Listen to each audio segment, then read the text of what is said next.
Salut, moi c'est Guillaume, ton hôte. Je suis gay et j'ai été très longtemps sexuellement bloqué. Ce podcast, c'est comme un guide. Chaque épisode t'aide à sortir du non-dit, à entendre tes désirs et donne des conseils pratiques pour ta vie sexuelle ou amoureuse. J'essaie de vivre de ce podcast, alors si tu aimes mon contenu, fais un don. Tape bit.ly/comment devenir dans ton navigateur. Tu auras aussi mon Instagram pour voir ma petite tête et les infos pour venir à une rencontre entre auditeurs dans ta ville. Allez, place à ton épisode, bonne écoute.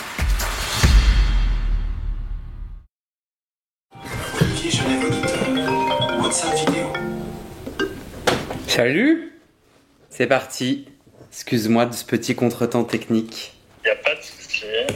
Merci à toi déjà. Comme je t'avais déjà dit, je crois à la fin de l'année dernière, j'avais envie de faire ce portrait. Alors 2000 signes, c'est assez court parce que c'est, je sais pas, à peu près les 2/3 d'une page A4 pour te donner un peu le format. Donc c'est des formats courts, mais en fait je me disais qu'il y aura peut-être pas qu'un. Bah ouais, mais c'est déjà génial, c'est très cool. Et alors, attends, redonne-moi un peu le contexte. Toi, ça fait combien de temps que tu écoutes le podcast ? Moi, ça fait depuis le printemps 2023. Ouais. J'ai écouté tous les épisodes, y compris celui qui a été diffusé ce matin. Ok. Voilà. Donc, tu es un marathonien. Parce que là, j'en suis à 3 voire 4 épisodes par semaine. Ouais, mais... T'as des trajets à vélo ou en bus ? Ouais, j'écoute dans les transports, ouais. Ouais. Voilà, mais j'ai quand même eu un gros catch-up parce que c'était, tu vois, entre rattraper le retard et puis suivre. Mais en fait, au début, quand j'ai commencé, je pensais pas que j'allais tout écouter. Je pensais que j'allais écouter juste quelques trucs. Déjà, je suis un peu tombé dessus par hasard. T'es tombé dessus comment ?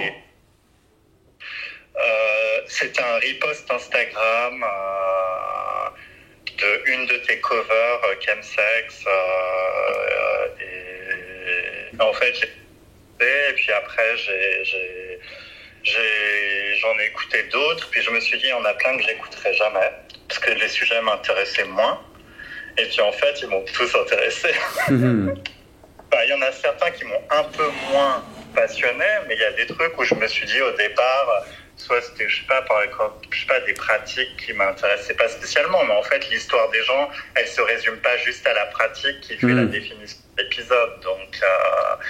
Donc, je me suis pris au jeu, et d'ailleurs, j'ai trouvé assez marrant au moment de commencer à réfléchir à ce portrait, parce qu'en fait, déjà, je connais plein de choses de toi. Tu vois, au fur et à mesure du podcast, sans parler de se livrer sur des choses intimes qui fait aussi partie de ce que tu racontes, mais on sait aussi d'où tu viens, on connaît des choses sur ta famille, on connaît des choses sur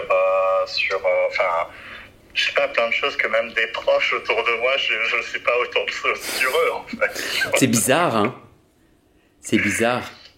C'est vachement particulier pour moi parce que je sais pourquoi je le fais et je suis très inspiré à l'idée d'utiliser mon intime pour un objectif bien spécifique, et j'ai aussi conscience, moi je suis toujours authentique dans mes partages, mais en vrai c'est des morceaux de moi, donc tu peux tenter de recoller un peu le puzzle, mais en vrai comme je change d'avis très souvent, ce que tu entends, tu vois, le témoignage que j'offre, le morceau d'intime que j'offre à un temps T, 6 mois plus tard, j'y crois plus, ou je suis en désaccord, ou comme parfois je réécoute, je suis là, mais qui est le bête, qui est le débile qui a dit ça ? Ah, c'est moi.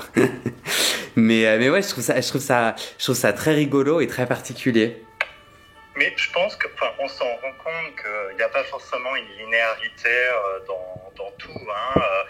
Mais même, tu vois, on a fait notre apéro-auditeur à deux la semaine dernière, et le mec que je connaissais pas, on discutait, et il m'a dit ouais, c'est vrai, il me dit, j'ai l'impression de le connaître, tu vois, donc je pense que tu dois avoir ce genre de feedback quand tu rencontres d'autres personnes, c'est qu'au final, je sais pas, quand on t'écoute plusieurs fois par semaine et qu'on connaît plein de choses de ta vie intime et privée, en fait, on a l'impression déjà de te connaître un peu, en tout cas. Ouais, bien sûr. Non, c'est pour ça que, d'ailleurs, c'était une de tes questions, une des questions que tu m'as envoyée là avant, tu me disais pourquoi le podcast, et je peux te répondre là-dessus. Je trouve que c'est un super joli média qui m'inspire tellement. Je trouve l'image empêchante. L'image me saoule parce qu'elle vient créer une barrière dans mon cerveau qui se pose déjà la question est-ce que il est beau ou pas, tu sais, jugement physique, après comparaison, est-ce que je suis aussi beau que lui. Je te dis pas que... Mais si, je crois que quand je suis sur Instagram ou sur les réseaux sociaux et qu'il y a de la vidéo, mon cerveau s'attache moins au parler que au visuel, premièrement, et deuxièmement, l'audio seulement, alors ta voix peut être reconnue, mais c'est quand même une forme de confidentialité qui permet un niveau de partage beaucoup plus intense, beaucoup plus intime, beaucoup plus puissant.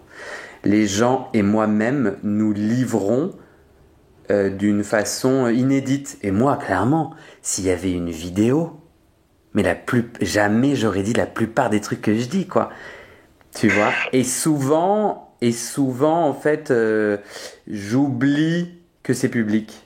C'est tellement intime, on est chez moi, en face à face. Bon, sauf dans les nouveaux épisodes en public. Et d'ailleurs, je vois une différence, tu vois. Les épisodes en public, je suis beaucoup plus intimidé de me raconter, de me dévoiler. Je trouve que les auditeurs sont impressionnants.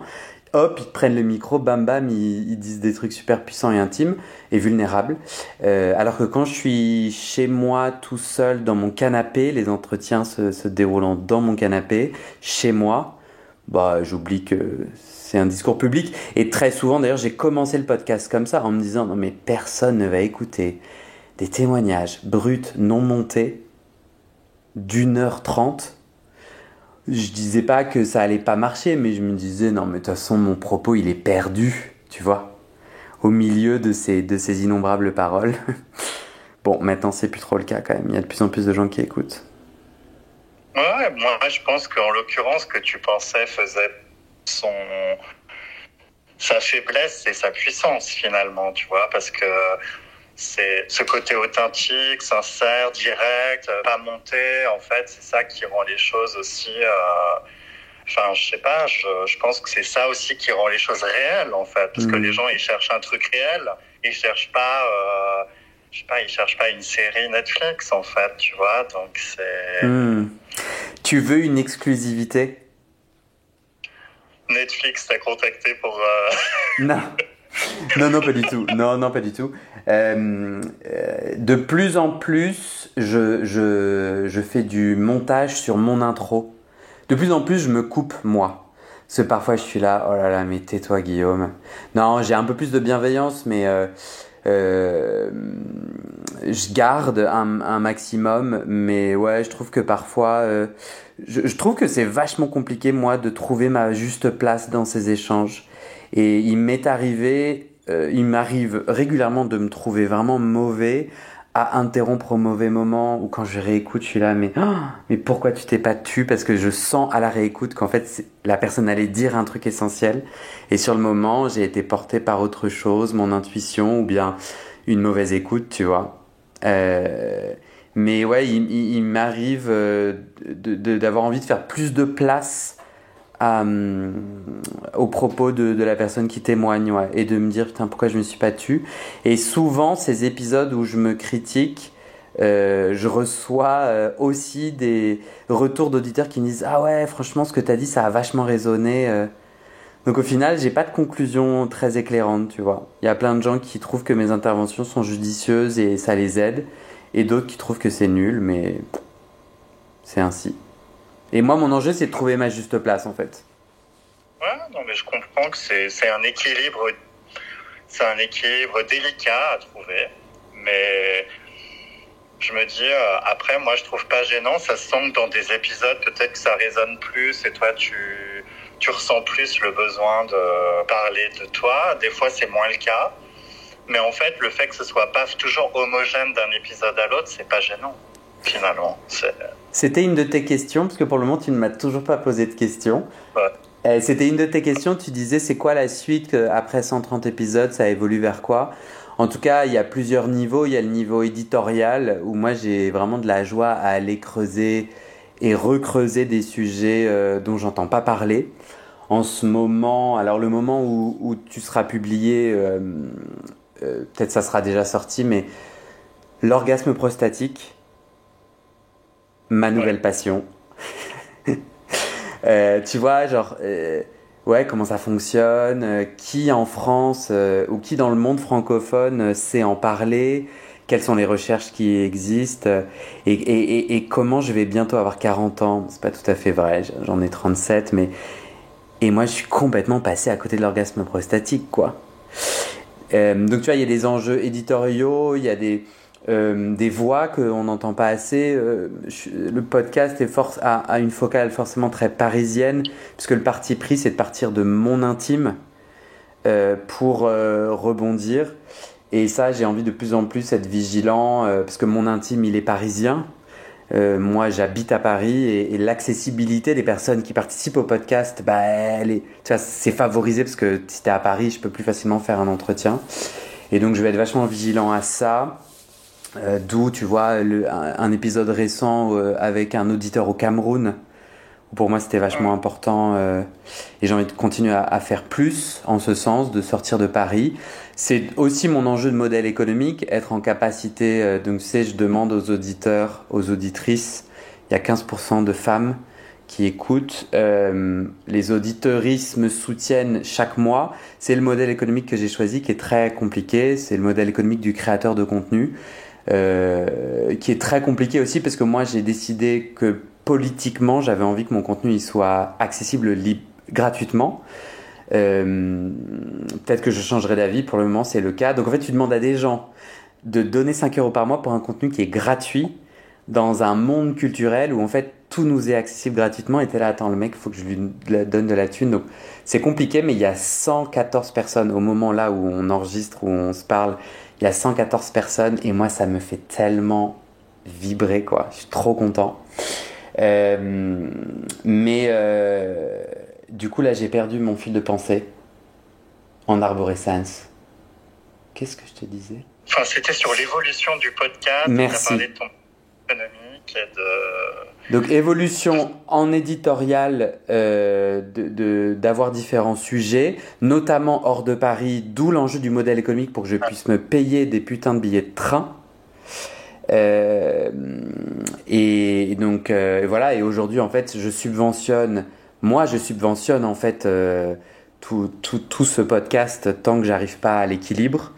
Donc il y a un enjeu éditorial de sortir de Paris, il y a un enjeu éditorial sur la santé sexuelle gay, où il y a encore tout un tas de sujets que j'ai pas couverts et qui, quand je les mets dans la Googlerie, dans Google, je tombe sur des articles obscurs qui se contredisent où je suis mais je comprends rien. Et donc moi j'ai vraiment une joie à aller te choper l'expert lui-même gay, expert de son sujet, où je me dis, bon, bah, je pense que les gays peuvent être homophobes, bien entendu. Mais on s'approche, quand tu as un proctologue gay, je me dis, ok, bon, bah, j'ai moins de chances de me choper des conneries homophobes. Et donc, j'ai vraiment cette envie-là, éditorialement. La question aussi du genre, la transidentité, des hommes plus efféminés, des hommes de moins de 25 ans, des hommes de plus de 60 ans, vieillir gay. Avoir eu un développement intime quand on a 20 ans là en 2024 versus on a 70 ans, donc son développement c'était plus tard. Enfin, comment ça fait, comment on peut se nourrir de ces témoignages, tu vois, de ce regard nouveau ou de ce regard plus ancien. Ça me motive de ouf. Donc ça, c'est les enjeux éditoriaux. J'ai un enjeu à créer l'amour. Franchement, c'est cul de ouf, mais moi, franchement, les apéros entre auditeurs, je pourrais pleurer. Moi, ça m'émeut. Alors, toi, tu es un battant. Toi, tu es un pionnier, ok, Olivier? Parce que tu as organisé la première rencontre à Genève/Lausanne, où tu as été abandonné par pas mal de tes coéquipiers et vous vous êtes retrouvés à 2. Et il va falloir un peu plus de temps pour que les audiences se développent et que du coup, tu aies des gens présents. Mais tu vois, à Paris, à chaque fois, on est une vingtaine, trentaine. À Toulouse, ils étaient 6, 7, je crois, 8. Et en fait, c'est ultra puissant pour moi parce que j'entends de plus en plus de gens qui utilisent les apps de rencontre, qui s'en satisfont, moi inclus, tu vois, pour du sexe, pour de l'amour, pour de l'amitié, mais qui trouvent ça quand même violent. Enfin, il y a une grande majorité de gens, moi inclus, qui disent la violence, le supermarché, le truc ultra déshumanisé. Et pour moi, ces rencontres entre auditeurs, c'est l'anti-Grindr parfait, le complément à Grindr, parce que où en fait, tu sais que tu vas trouver des hommes gays ou queer qui s'intéressent au sujet de l'intime. Et c'est ça que je trouve génial, c'est que il y a forcément des cons, il y a forcément des gens chouettes, il y a des gens avec qui ça va fitter et pas fitter. Je suis pas en train de dire que quand tu écoutes mon podcast, t'es une personne supérieure. Et encore, pourquoi ne pourrais-je pas le dire? Mais en revanche, c'est des gens qui se posent des questions sur l'intime et qui, je pense, ont une probabilité plus grande à être soigneux de l'autre ou en tout cas à essayer, à tenter de ne pas reproduire de mauvais modèles ou des modèles qui nous blessent, nous les hommes gays et queer. Sachant que moi, je reproduis les mauvais modèles. Hein. Moi, dans mon intime, je fais de la merde, je dis pas les bonnes choses, donc on n'est pas des machines, on n'est pas... Mais ça me motive énormément, ça, de continuer à développer de façon décentralisée. Donc en fait, moi, je veux pas être au centre de ces rencontres. J'ai pas envie que ce projet-là, il dépende de moi. J'ai envie que les gens, ils se rencontrent et j'ai envie de recevoir des textos en mode « Waouh, ça fait 1 an, on s'est rencontrés à une rencontre d'auditeurs et on est super heureux. » Et j'aimerais un autre jour être invité à un mariage ou un non-mariage, quelle que soit la façon. Ouais, tu vois, ou de créer du sexe, de l'amitié. Je crois que ce qui me toucherait énormément aussi, c'est un texto d'un auditeur qui dit « Je me sentais isolé et j'ai des potes ». Parce que moi, c'était assez transformateur alors que j'habite à Paris, d'avoir mes premiers potes gays ou queer avec qui je pouvais dire « Putain, j'ai une galère de sodomie, j'ai mal là, ça t'est déjà arrivé ?» Ça a changé ma vie et c'est arrivé parce que j'ai lancé le podcast. Hein. Donc voilà, c'est ça un peu mes envies, mes objectifs. J'en ai d'autres, mais il faut que je te laisse parler. C'est déjà bien.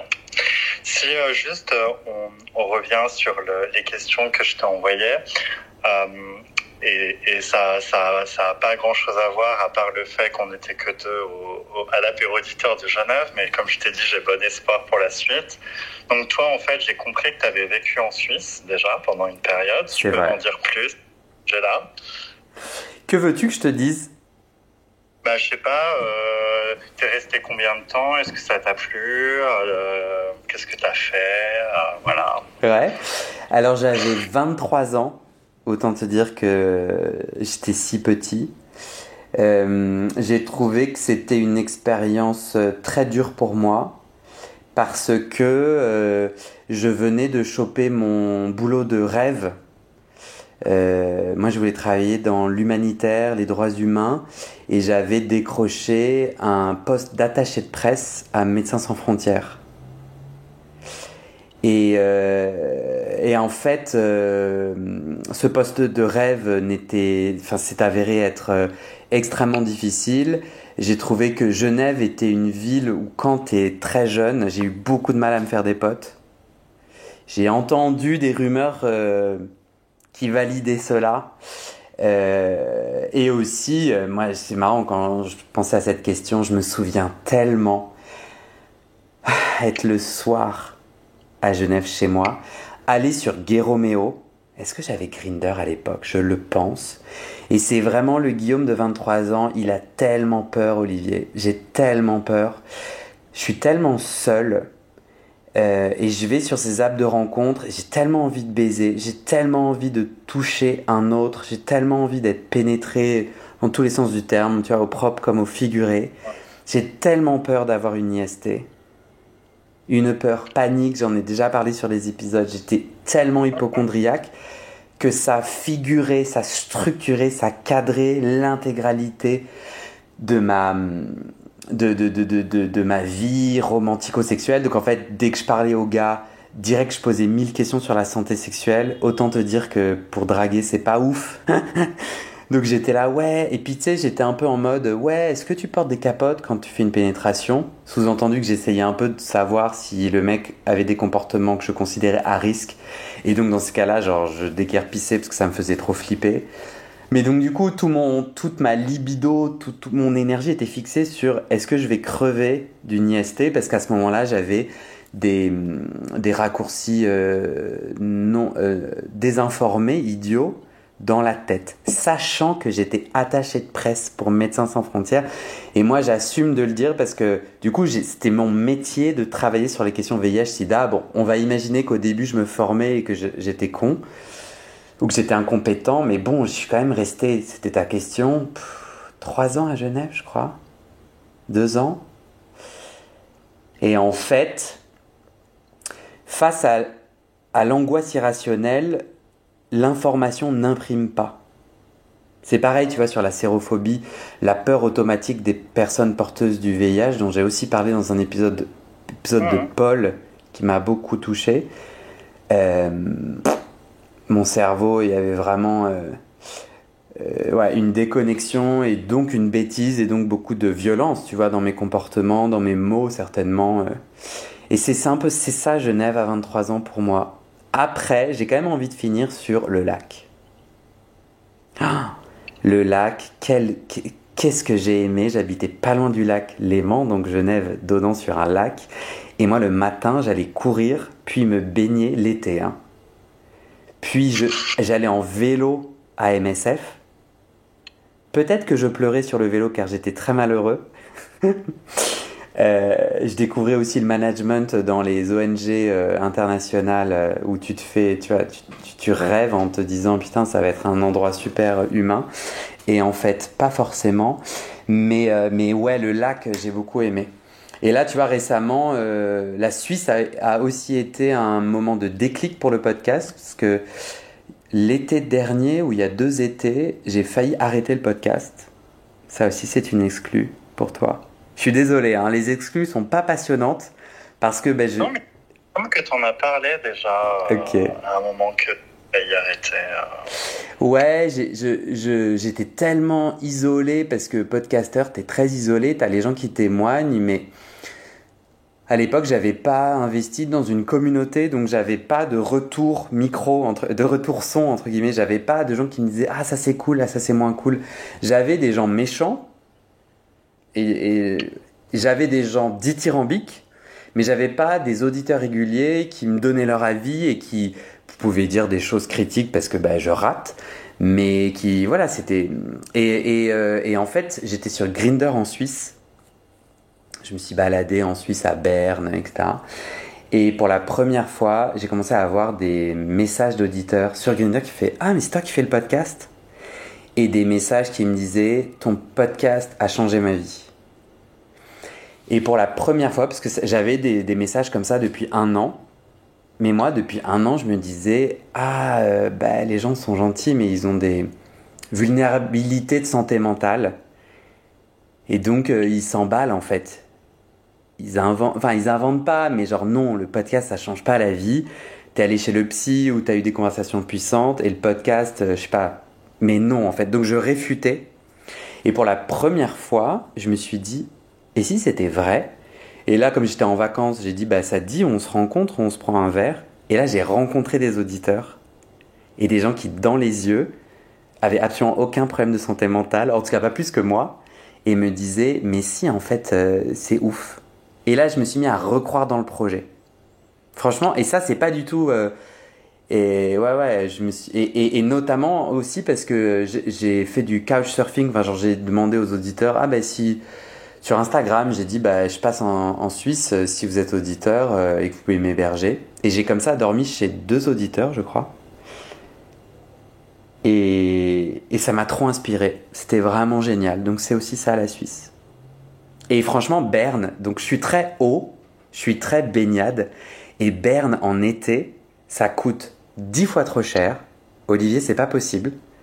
C'est pas possible. C'est trop compliqué pour moi. En revanche, Berne, tu connais, tu sautes dans le fleuve. Tu connais ?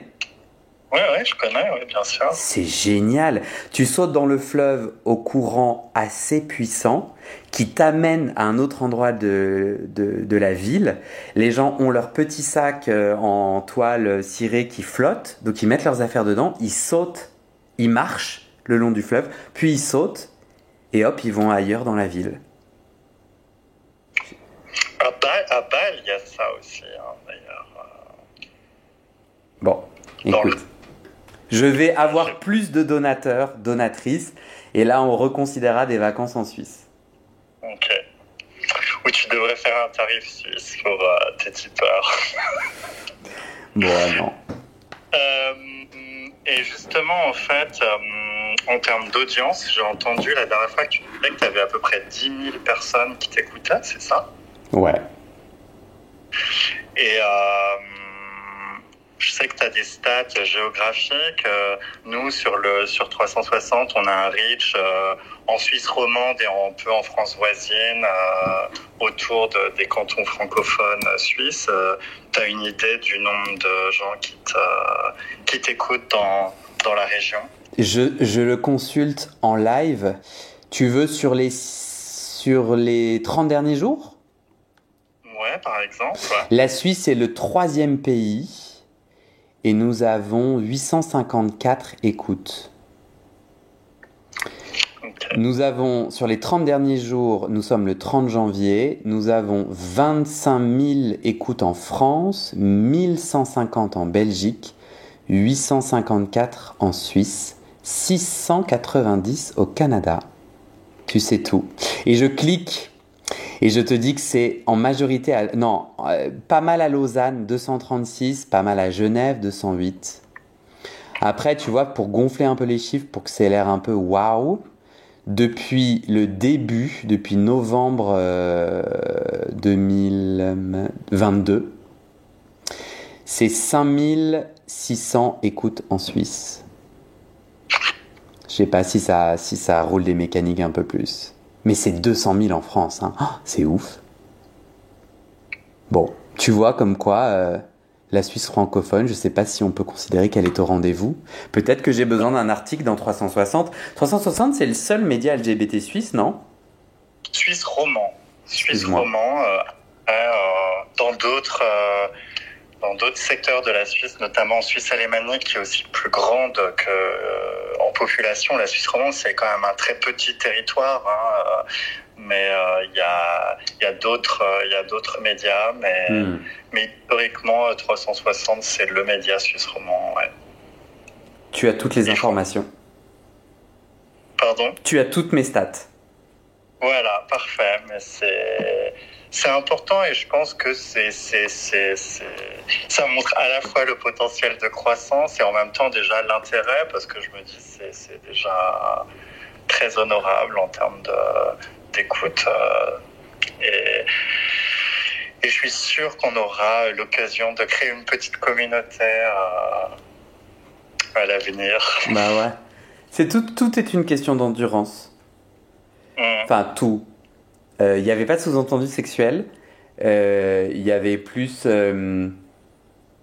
ça viendra avec le temps. Si ça doit venir, ça viendra avec le temps dans la mesure où on est au rendez-vous en fait. Moi, en créant des contenus que j'essaye d'être de la meilleure qualité possible avec de la joie. Donc en fait, tant que moi je garde ma joie et mon élan, du coup, je pense que ça s'entend. Et tant que je garde mon authenticité dans les questions, tu vois, et qu'en fait j'ai vraiment envie de poser ces questions, plutôt que, tu vois, journaliste boulot en mode putain il me saoule, vas-y je te pose une série de questions puis je me casse. Et les auditeurs, et notamment les auditeurs engagés qui ont envie d'organiser une rencontre dans leur ville et tout, faut juste tenir un peu, quoi. Faut que petit à petit, parce que si tu dis pas il y a une rencontre, les gens viennent pas. Tu vois ce que je veux dire? Si t'attends d'avoir des gens, c'est un peu le serpent qui se mord la queue. Voilà. Et là, il y a un sous-entendu sexuel. Et puis dans l'absolu, on n'était que deux, mais on a passé une bonne soirée en fait. Donc, exactement. Tu vois, c'est pas comme si c'était malaisant. Au début, c'était surprenant, et puis finalement, je pense, je vais pas parler au nom de l'autre personne qui était là, mais franchement, c'était cool. On a 1h30 ou 2 heures et on a passé une bonne soirée, donc c'est bien. Tant mieux. Et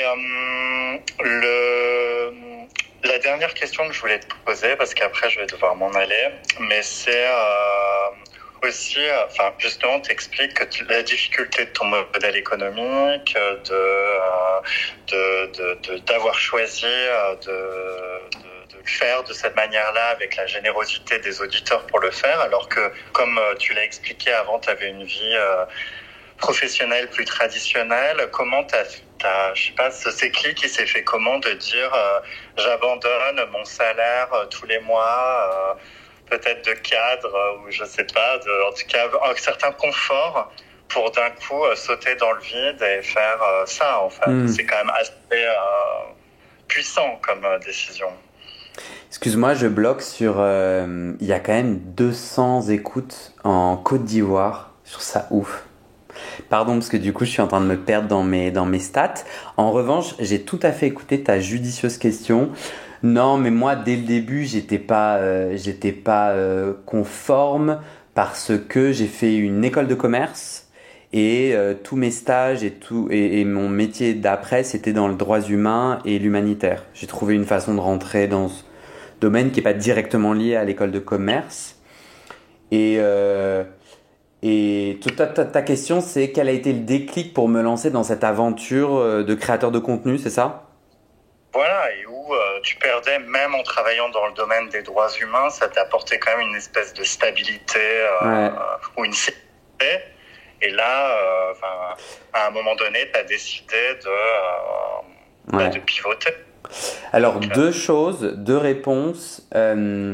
La première, la base, c'est mes privilèges de riche. En fait, j'ai suffisamment d'argent de côté et ou un matelas familial pour que s'il y a un problème, ça n'en soit pas un et que je puisse pas me heurter et me faire mal. Donc en fait, je trouve ça tellement plus facile d'entreprendre et de prendre des risques quand le risque, c'est au pire ce moment ultra gênant où après de 40 ans, t'appelles ta mère ou ton père et tu lui dis je suis dans la merde. Sachant que ça, c'était vraiment le dernier possible. Avant ça, j'avais décidé que je rechercherais un ancien boulot, tu vois, à une date clé. Avant de demander. Mais en fait, tu vois, il y a une sécurité qui fait que j'ai pas joué gros. Deuxièmement, c'est ce que je dis en intro du podcast, c'est ce que j'ai dit, c'est vrai. Moi, j'étais bloqué sexuellement et j'en ai eu marre.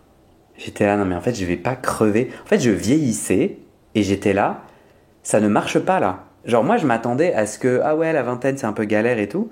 Mais la trentaine, j'étais là, c'est pas possible, là, ça bouge pas. Et clairement, la sauce ne prend pas, la mayonnaise ne prend pas. Et je me sentais seul, j'avais personne à qui en parler. Et moi, j'ai un profil de conquérant. J'hésite à le dire parce que je sais pas si c'est très humble, mais en fait, quand j'ai peur, je confronte, je saute dans le vide. Et c'est comme ça que je gère ma peur, tu vois. Donc le moment, t'as peur d'en parler, parle-en et parle-en publiquement. Il n'y a pas d'injonction, hein, mais moi ça m'amuse. Donc, tu vois, quel était le déclic ? J'avais un vrai besoin, premièrement. Deuxièmement, j'étais là, je vais défoncer le mur de verre. J'en ai marre là du silence, j'en ai marre d'avoir honte, j'en ai marre d'avoir peur, j'en ai marre d'être tout seul. Et je vais dire tout fort que, je sais pas, j'arrive pas à éjaculer ou j'arrive pas à prendre du plaisir en ceci et cela. Et on va bien voir si je crève, on va bien voir si le monde s'écroule. Et de toute façon, si le monde doit s'écrouler, j'ai 35 ans et ça marche pas. Donc je vois pas comment il peut s'écrouler un peu plus. C'est pas comme si c'était la teuf. Et aussi, j'avais déjà 1 an et demi de podcast sur la psychanalyse, qui était vraiment la marche de l'escalier d'avant, où en fait, j'ai commencé à parler de mon intime au travers d'un podcast de témoignages sur la psychanalyse. Donc c'est des gens qui ont fait une psychanalyse comme moi, parce que moi j'ai fait 10 ans de psychanalyse, qui décident d'arrêter leur psychanalyse et qui racontent cette dernière séance. Ça s'appelle Ma dernière séance de psychanalyse, et qui disent voilà l'intime que j'ai travaillé, voilà ce que ça m'a fait. Et comme ça, petit à petit, épisode après épisode, je me suis livré, petit à petit sur l'homophobie, petit à petit, hop, et après ça a fait le pont vers un podcast seulement sur la sexualité gay. Et j'ai continué à faire parce que ça a marché. J'ai continué mon podcast parce que être vulnérable, j'ai jamais été aussi puissant. Et pas puissant en mode j'essaie d'écraser les autres, puissant avec moi-même, aligné avec moi-même, prenant soin de moi et donc trouvant mes solutions. Parce que le gros du délire, c'est de dire le problème. Parce qu'après, du coup, ton cerveau, il est disponible à le travailler, ce problème-là. Alors qu'avant, ton cerveau, il est disponible à le cacher et en avoir honte.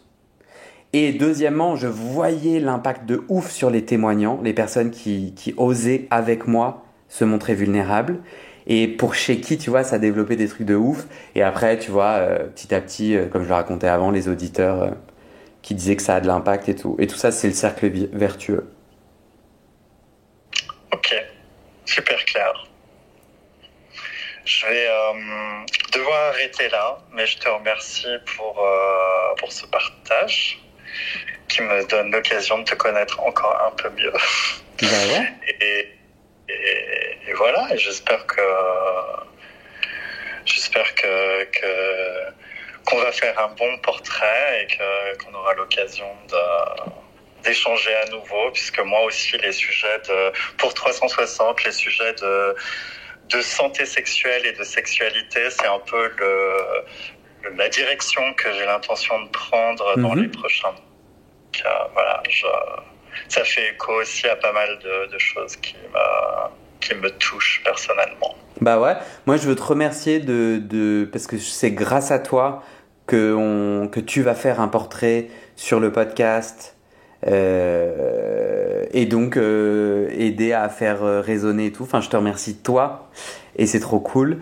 Deuxièmement, j'invite tous les auditeurs de Suisse à venir. Donc en fait, pour être au courant des rencontres, faut rejoindre un groupe WhatsApp où je suis le seul à pouvoir poster, où tu arrives sur un truc vide parce qu'il n'y a pas d'historique. Et donc plus on sera dans les groupes des différentes villes et plus on pourra avoir des rencontres vivantes avec des gens chouettes. Et j'avais envie de dire ça. Et la dernière chose peut-être, c'est que je viens de publier là récemment, il faut que les gens aillent le chercher, un nouveau format d'épisode sur qu'est-ce que je fais quand mon partenaire est positif à une IST, sur ton sujet d'intérêt de santé sexuelle. Et j'ai envie de développer un format où il y a des auditeurs qui posent une question en message vocal et le bon expert qui répond est dans un format court de 8 minutes. Donc là, c'est moi qui ai été contacté par un partenaire qui a été positif à la gonorrhée. Et j'étais là, mais qu'est-ce que je fais? Et le médecin me répond. Enfin, moi, j'ai plein de mecs qui ressemblent à ça ou auxquels j'ai pensé qui ressemblent à ça. Je sais pas, la vaccination HPV, par exemple, tu vois, des trucs comme ça. Épisode de la semaine prochaine. Épisode de la semaine prochaine, Olivier. Abonne-toi en activant la cloche de notification pour être tenu au courant. Franchement, j'ai glissé tous mes appels à l'action. Je suis très satisfait. Non, je rigole. C'était vraiment cool, merci. À très bientôt. Dernière chose sur Genève et la Suisse.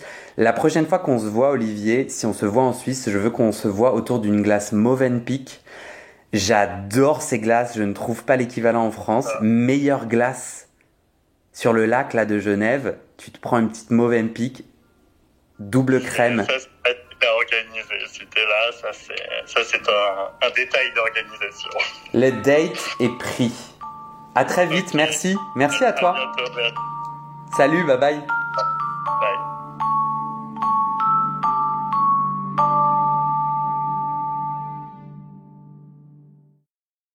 Et c'est la fin de cet épisode. Il y a plus de 130 épisodes à découvrir sur ce podcast. Ça fait beaucoup, alors je t'ai rangé les épisodes par thème. Conseils sur la sodomie pour ne plus avoir mal ou comment bien faire son lavement. Le BDSM, la bisexualité, couple ouvert ou exclusif, le racisme, le polyamour, etc., etc. C'est génial et c'est sur le site du podcast. Tu tapes bit.ly/comment devenir dans ton navigateur. Ah, une dernière chose, ne t'en va pas, si tu aimes mon contenu et que tu veux que ça continue mais tu ne peux pas devenir un des 400 en me soutenant financièrement, tu peux m'aider en quelques clics. Écoute bien. Il te suffit de cliquer sur s'abonner ou suivre sur la page du podcast dans ton app d'écoute et de mettre 5 étoiles. Ces petits clics qui te prennent 5 secondes, ça fait vraiment une grosse différence pour le futur du podcast. L'algorithme se met à pousser automatiquement le podcast à plus de gens. Ça me permet alors de trouver les prochains témoignages et des potentiels futurs donateurs, donatrices. Et j'ai pas beaucoup de temps pour arriver à l'équilibre financier. Tant que j'ai pas trouvé 400 personnes qui donnent chaque mois, je dois utiliser mes économies et ça ne va pas pouvoir durer. D'ailleurs, pour devenir un ou une des 400 et faire un don pour que le podcast continue, va sur le site du podcast. C'est toujours le même lien, bit.ly/comment devenir. Merci pour ton aide et à très bientôt dans tes oreilles.